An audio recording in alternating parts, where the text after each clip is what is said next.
It was early spring when I moved into the quiet little neighborhood on the edge of town. The kind of place where houses had flower beds, mailboxes had names painted in cursive, and the air carried the scent of old trees and distant rain.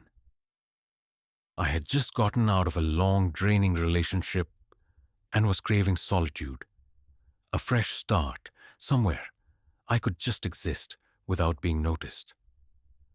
On the second day after I moved in, I met her, Mrs. Kellerman. She lived next door, in a modest two-story house with white shutters and wind chimes that never stopped ringing. She was probably in her late 50s, short and stout, always wearing a patterned dress and an apron, as though she was forever mid-recipe. The first time I saw her, she was standing at the edge of our adjoining lawns, holding a warm plate of oatmeal cookies, like she'd been waiting for the exact moment I'd opened the door. "You poor thing," she said with a chuckle, handing me the plate. "Moving is always hard. I thought you might need a little sweetness to settle in."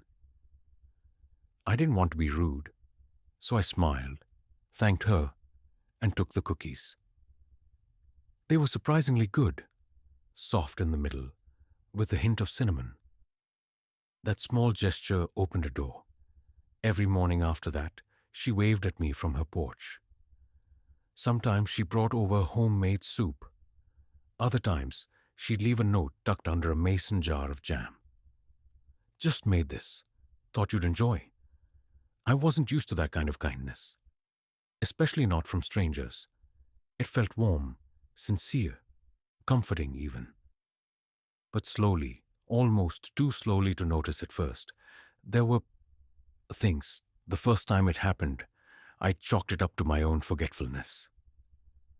I had left my living room window slightly cracked before going to bed.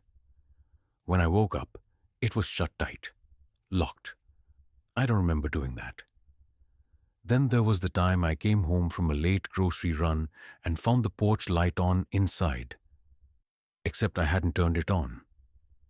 My fingers trembled when I reached for the switch, pretending it was nothing. One evening, as I stood brushing my teeth, I saw movement outside the bathroom window. Just a flicker, a silhouette. By the time I pulled the curtain back, there was nothing but the swaying shadow of Mrs. Kellerman's tall hedges next door. I told myself I was imagining things. My brain was still adjusting to the stillness of this place. After all, cities are loud, chaotic. This was the opposite.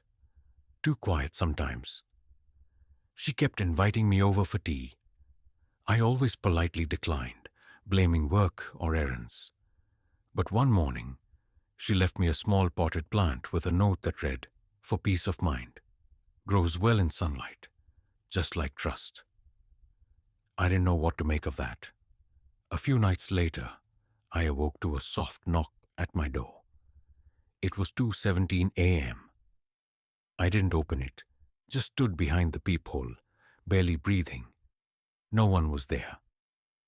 But on the welcome mat was another jar of jam, with a red ribbon tied in a neat bow. I stopped eating anything she gave me after that. Still, I tried not to assume the worst. Maybe she was just lonely. Maybe this was how people in small neighborhoods showed care. Awkwardly, intensely. But the feeling that settled in my stomach every time I saw her face slowly change from comfort to unease. Her smile was always just a little too wide.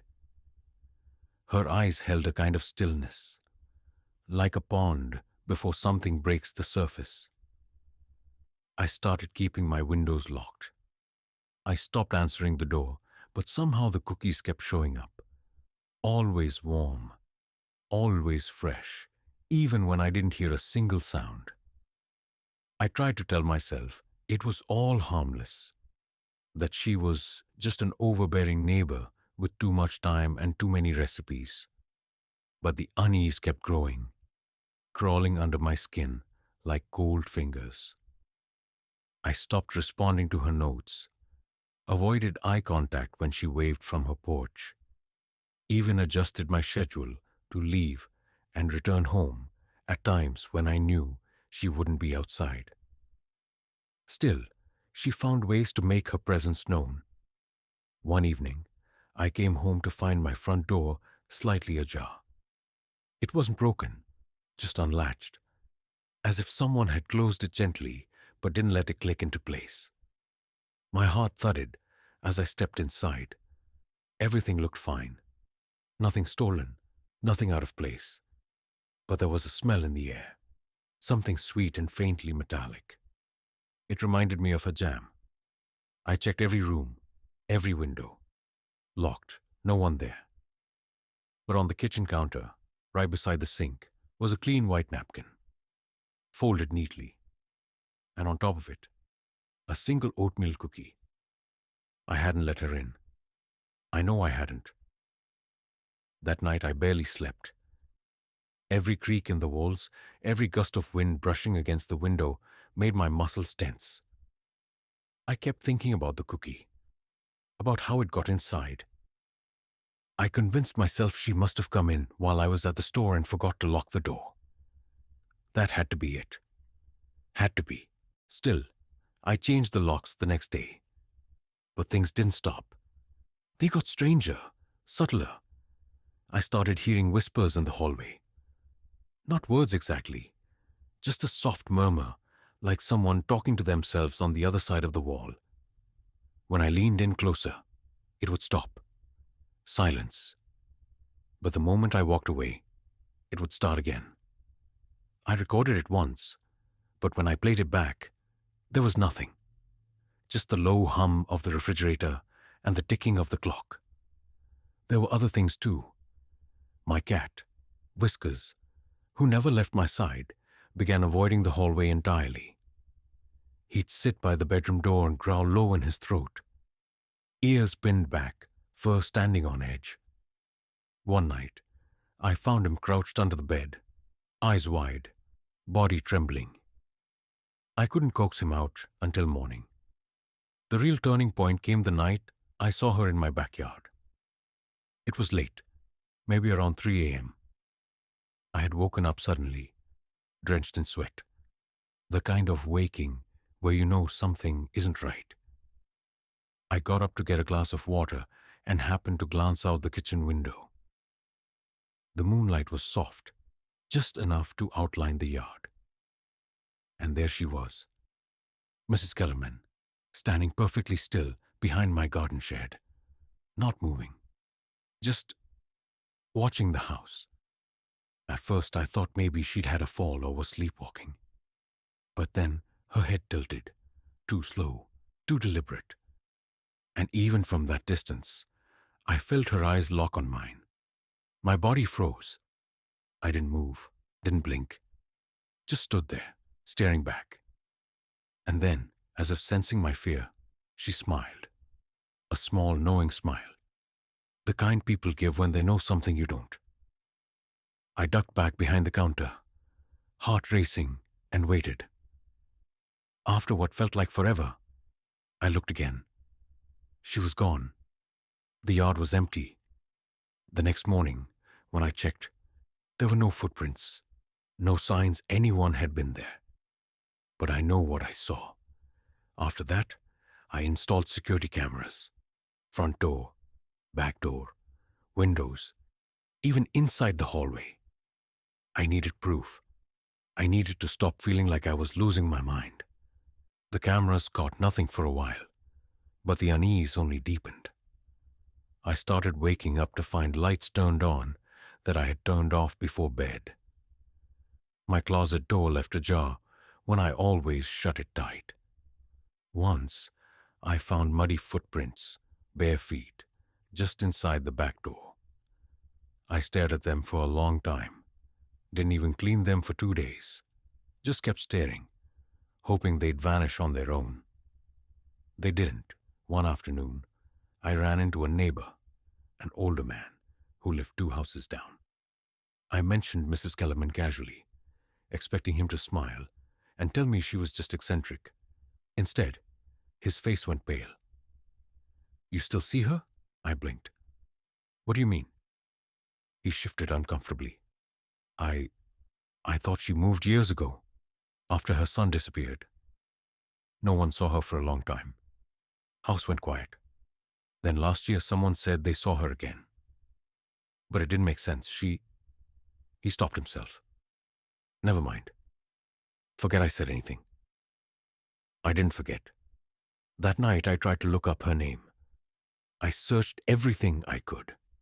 Local news articles, online forums, obituaries. There was barely anything. Just one old newspaper clipping from 22 years ago. Local boy missing.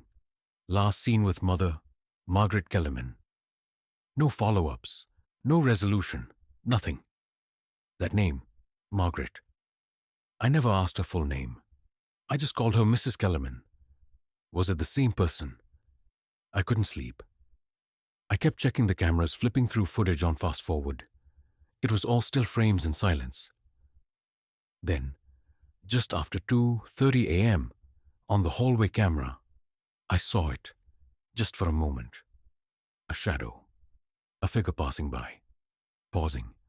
Turning toward the bedroom door. Then gone. The timestamp blinked. 2:34 a.m. That was the same night I woke up with a jar of jam on my bedside table. Unopened. Fresh ribbon. And a note. You shouldn't have looked me up. I dropped the note. I didn't scream. I couldn't. My voice felt like it belonged to someone else.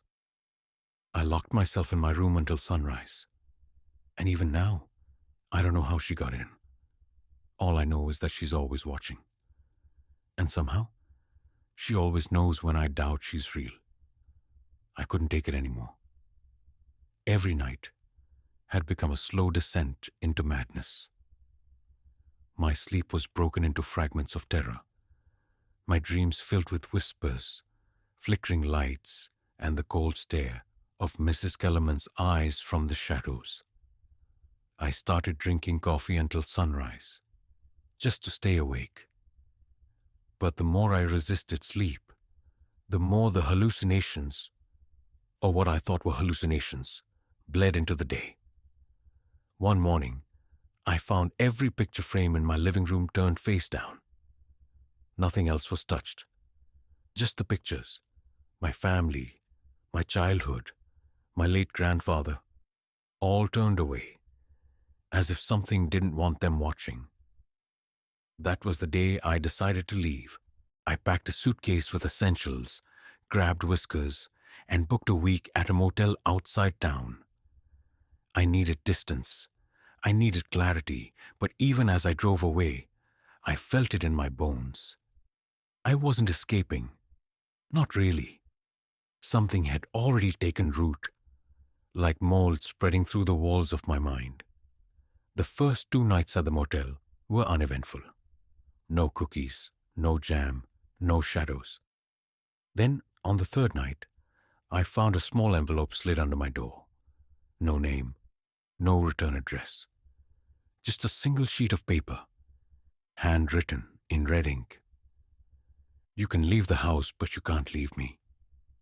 The handwriting was hers. I dropped the letter and backed away like it might burn through the floor. Whiskers hissed, eyes locked on the window. I turned slowly, and there, across the street, standing beneath the yellow flicker of a broken street lamp, was the figure of a woman. Still, watching, I left the motel that night and drove straight to the town archives. Something was terribly wrong, and if I didn't face it now, I'd lose myself completely. The town's public records were dusty, rarely visited. The clerk, a frail man in his 60s, didn't ask questions when I told him I was researching my property's history. He led me to the basement room and left me there. I dug for hours. Old blueprints, ownership records, newspaper clippings, and then I found it. House 112B, Maple Lane. My house? But in a record dated back 22 years, the owner was listed not as Mrs. Margaret Kellerman, but as Evelyn Blake. The Kellermans had lived next door. The house I thought belonged to her. Empty for years. The confusion in my head began to fracture. If she didn't live next door, who had I been seeing? I searched more and found an incident report. 1998, missing person, Jonathan Kellerman, age 12. Last seen entering the Blake residence. Evelyn Blake, a local recluse, was suspected of luring him in with sweets. But no charges were filed. Why? Because Evelyn vanished the same night, gone without a trace. The Blake house was sealed, and neighbors claimed it was cursed. Locals whispered that Evelyn had been practicing strange rituals, that she believed the house fed on memories and required offerings, cookies, jam, sweetness, trust. Mrs. Kellerman, the woman I thought was real, had she been a memory, a shadow crafted by the house? Or worse, was she Evelyn, wearing the face of someone else?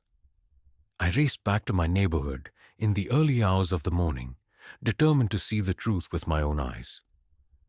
When I arrived, the house next to mine, the one I believed was hers, was dark. No curtains, no furniture. A faded "for sale" sign dangled from the fence.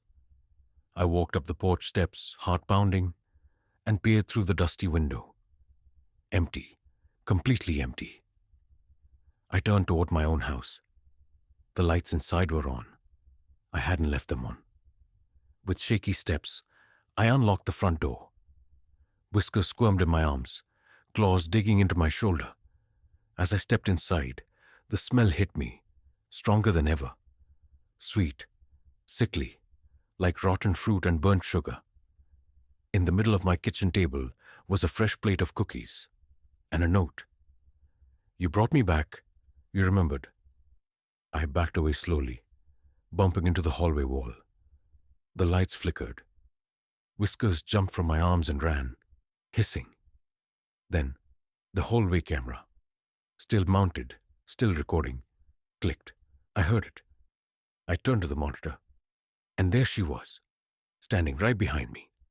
I spun around, but the hallway was empty, or so I thought, until I looked down and saw the shadow. It wasn't mine. She whispered from somewhere just behind my ear, a voice too close, too cold. "Now we're family." I ran, out of the house, into the street, but no one came out. No lights turned on. The neighborhood was silent. And when I turned back, the house, my house, was dark again. No light, no shadow, no warmth. I moved out the next morning. Put the house up for sale, never returned. But sometimes, I still get mail. No address, no stamp, just a jar of jam. Always warm, always fresh, and always waiting.